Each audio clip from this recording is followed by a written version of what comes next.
Ethan Park was an ordinary college student whose life revolved around lectures, deadlines, and his exhausting part-time job at a small cafe near campus.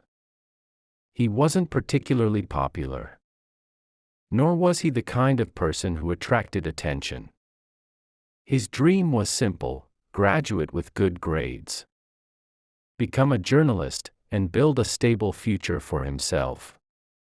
Everything about his life was predictable until the first day of the new semester. The entire lecture hall fell silent.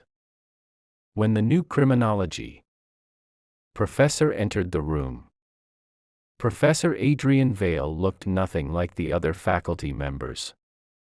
Instead of carrying stacks of papers or wearing a tweed jacket, he walked in wearing a perfectly tailored black suit. His dark hair was neatly styled, and his sharp eyes seemed to analyze everything around him. Even the most talkative students stopped speaking as he began the lecture. Within a week, rumors about Adrian spread across the university. Some students claimed he had once worked for international intelligence agencies. Others insisted he came from an incredibly wealthy family. A few even whispered that he had connections to dangerous people. Adrian ignored every rumor and continued teaching with calm professionalism. Ethan tried not to think about him outside class. That changed one rainy evening. After spending hours in the library working on a research paper, Ethan finally left campus long after sunset. Rain fell heavily as he hurried through a quiet side street. Suddenly, voices echoed from a nearby alley. Curious, he glanced inside. Several armed men stood around a black luxury car. At the center of them stood Professor Adrian Vale. But this wasn't the man Ethan knew from the classroom. His expression was cold and commanding. The armed men listened to every word he spoke as though their lives depended on it. One order from him and they immediately obeyed. Ethan's heart pounded. Before he could quietly leave, his foot struck an empty metal can. The sharp noise echoed through the alley. Every head turned. Adrian's eyes locked onto his. For a moment, neither moved. Then Ethan ran. He sprinted through the rain without looking back, convinced that he had just witnessed something he was never supposed to see. That night he barely slept. Questions raced through his mind. Who was Professor Vale? And why were armed men taking orders from him? The next morning, Ethan expected the police to arrive, or worse, for mysterious men to drag him away before class.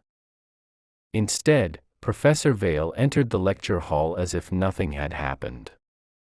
He calmly taught the entire lesson without even glancing in Ethan's direction. When the lecture ended, students began gathering their belongings.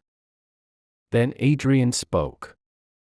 "Mr. Park, stay behind." Ethan froze. Within minutes the classroom was empty. Adrian closed the door and walked toward him. "I believe you saw something last night," he said quietly.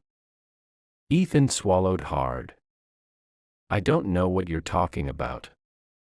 A faint smile appeared on Adrian's face. "You're a terrible liar." To Ethan's surprise, Adrian didn't threaten him. Instead, he simply offered him a ride home. Ethan refused at first. But Adrian somehow always seemed to appear whenever he was leaving campus late. Eventually, the rides became normal. Then came coffee conversations. Then dinners. The more time Ethan spent with Adrian, the more confused he became. Yes, Adrian had connections to the criminal underworld. Ethan eventually learned the truth: Adrian wasn't merely connected to the Mafia. He was its leader. Yet Adrian wasn't the monster the city described. He secretly paid hospital bills for struggling families. He funded orphanages and protected neighborhoods abandoned by corrupt officials. Behind the terrifying reputation was a man carrying responsibilities that isolated him from everyone else. Weeks turned into months. Their conversations grew longer. Their smiles became easier. Ethan found himself looking forward to every message from Adrian. Adrian, in turn, began rearranging his schedule just to spend more time with Ethan. Neither admitted what they were feeling. Then everything changed. A rival criminal organization discovered Ethan's connection to Adrian. One night, Ethan vanished. The phone call arrived shortly after midnight. For the first time since Ethan had met him, Adrian completely lost his calm composure. The city soon learned why his name inspired fear.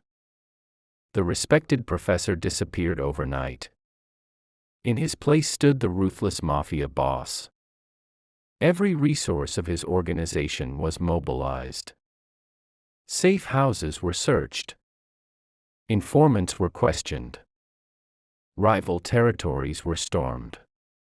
No obstacle was allowed to stand in his way. 3 days later, Adrian found Ethan and rescued him. When Ethan finally woke in a secure hideout, Adrian was sitting beside his bed. "You came for me," Ethan whispered.